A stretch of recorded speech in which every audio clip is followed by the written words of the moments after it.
Hello everybody, it's Wyvern here with another bit of Total War Warhammer 2 Quick Match gameplay. This time around we were playing as Brettonia against the Lizardmen on the Southern Chaos Wastes.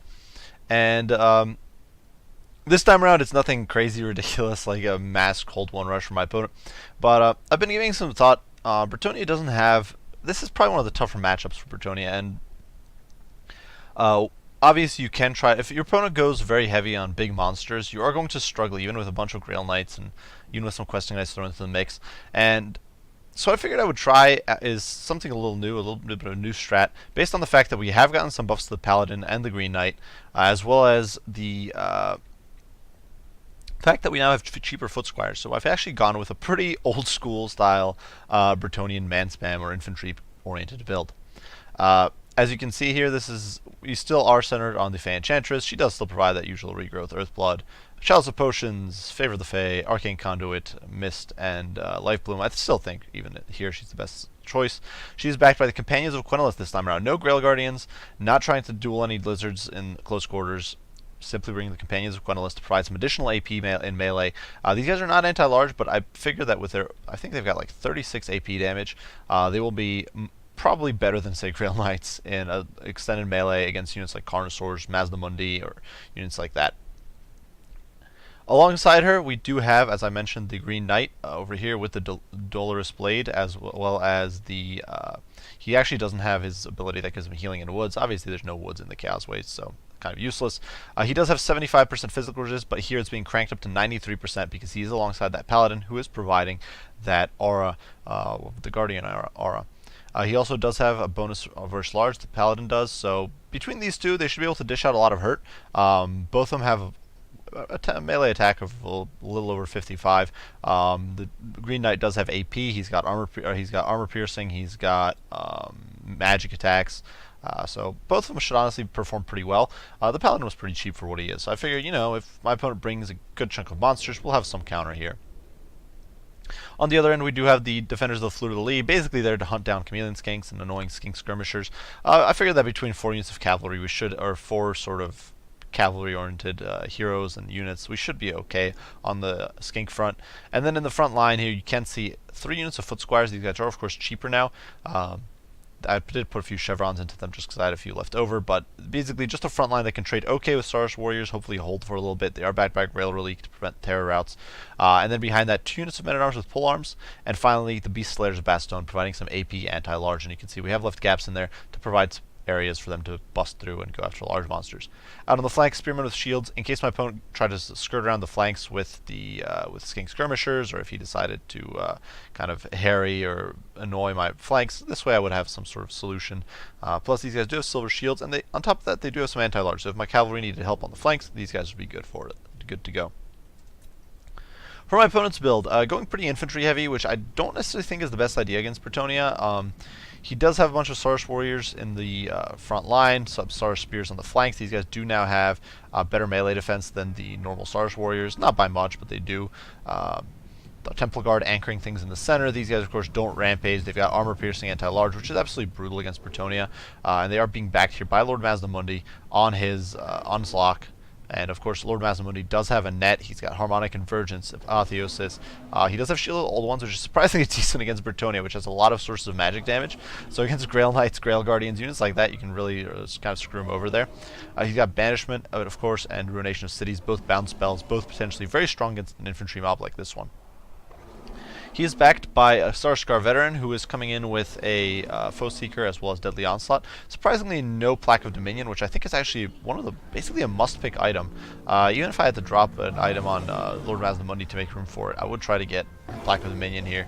I think it's just such a strong ability. But regardless, for my opponent, he also does have some Cold One Spear Riders out on the flanks, providing AP anti-large. On top of that, Carnosaur, and then he does have 2 Skink Cohorts with Javelins, once again providing some coverage on the flanks. Immediately, I do dive my Paladin and Green Knight into the Saurus Warriors here with shields, trying to apply a little bit of damage before the main fight really begins. You can see the Foot Squires do dive in, and they're actually trading okay with the Temple Guard, all things considered. You gotta keep in mind, these guys are terrible trash tier infantry. They cost 1,300, Temple Guard costs 1300, Foot Squires cost 650. On the flank here, you can see the Cold One Spear Riders are dumpstering my Defenders of the Fleur de Lis despite an Earthblood going down. However, the Companions of Quenolus are in the fight. I am dropping Chalice Potions, and the Fanchantress is in here. She is going to start providing that melee attack debuff, and is going to make life very difficult for my opponent. You can see they're already having their HP drained. The Companions of Quenolus are going to be doing huge amounts of damage. They've got that AP monstrous damage. They've got Favor of the Fade going down, so you can see these poor Cold One Spear Riders having a disastrous day, getting torn to shreds here in the pits. And of course, they are being debuffed by the Fanchantress's Mist of the Lady Aura. Over on the other flank, in the meantime, you can see I've been trying to get my Paladin as well as the Green Knight to go after Zlok and Lord Mazmundi here. My opponent getting a lovely banishment here on the Beast Slayers of Bastogne, dropping them quite a bit, taking a lot of HP off of them. I wasn't able to move out of the way fast enough, and unfortunately you can see now they are being charged by Lord Mazmundi, and although they are kind of trying to regroup and take on him, it's definitely going to be a tough situation.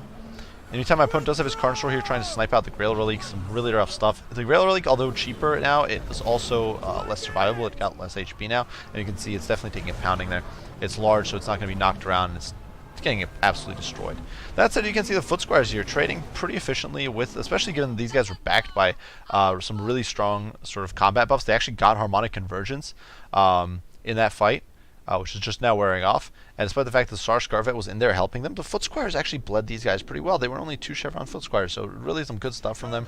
Obviously, they eventually do die. You can see over here I do cast a Regrowth on the Beast Slayers, giving them some physical resist, buffing up, and healing them up because they still had a lot of bottles left. And I'm actually pulling the Companions as well as the Fanchantress, the Green Knight, and all the Paladin, all into this fray here, all into Lord Mazmundi, trying to snipe him out and beat him down. On the periphery, you can see the Foot Squires and the Men-at-Arms with Polearms still holding their own, dishing out quite a bit of hurt. Given that they're much cheaper than these units, it's definitely a pretty good performance. Over here, the Spearmen at Arms tying down the Skink Cohort with Javelins, buying me time to really win this central engagement. You can see the Grail Relic there chased off, my opponent getting Skinks into the fray here. But the Sar Scarvet, despite all these buffs, is not going to be able to deal with the Green Knight, who does have the Dolorous Blade popped. He is absolutely dumpstering the Sar Scar Veteran here. The Sar Scarvet on top of that is being drained by the Fanchantress, who is right now focused on the Temple Guards, on trying to debuff them and trying to beat them down. And as I leave the Hero Squad and the Beast Slayers, who you can see actually recovered a lot of HP there with that regrowth, I'm leaving them to deal with the Sar Scarvet, and you can see this poor Dino is not having a good day at all. My opponent popped Harmonic Convergence on him to keep it alive, but really some rough stuff.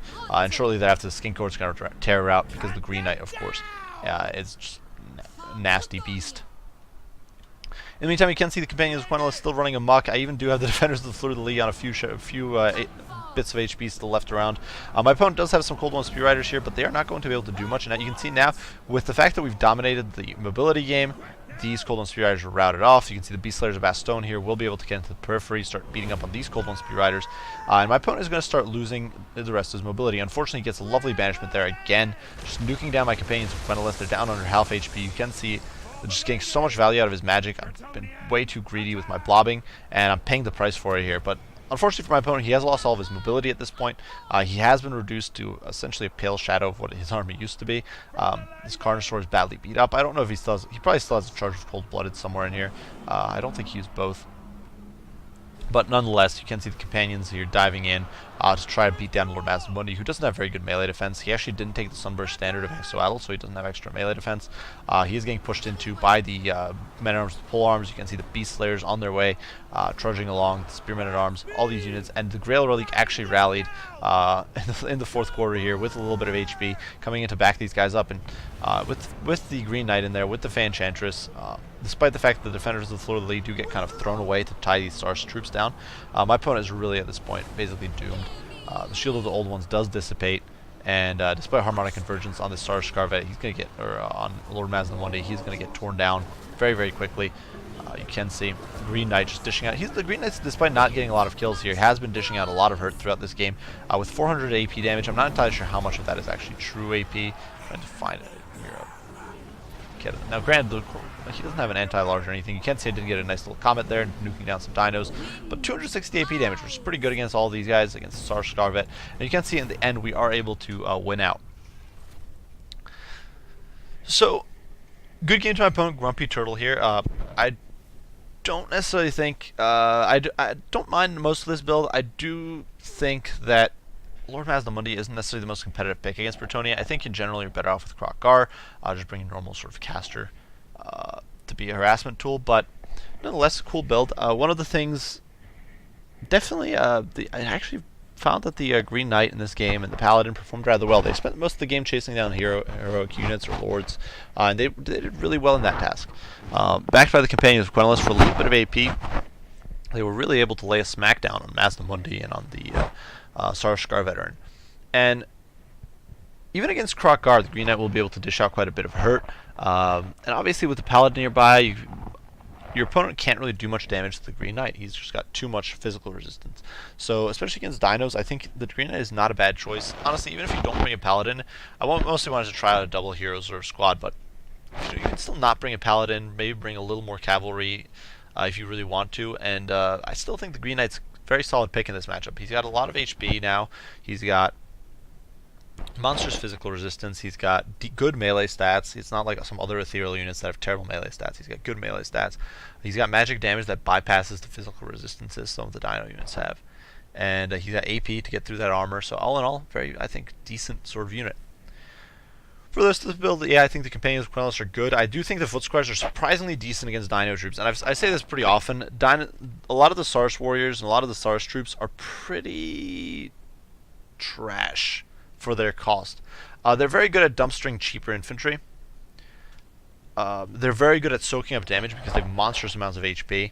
It doesn't matter what sort of tools your opponent brings against them. They are going to have to spend time killing them because they have just so much HP pool. But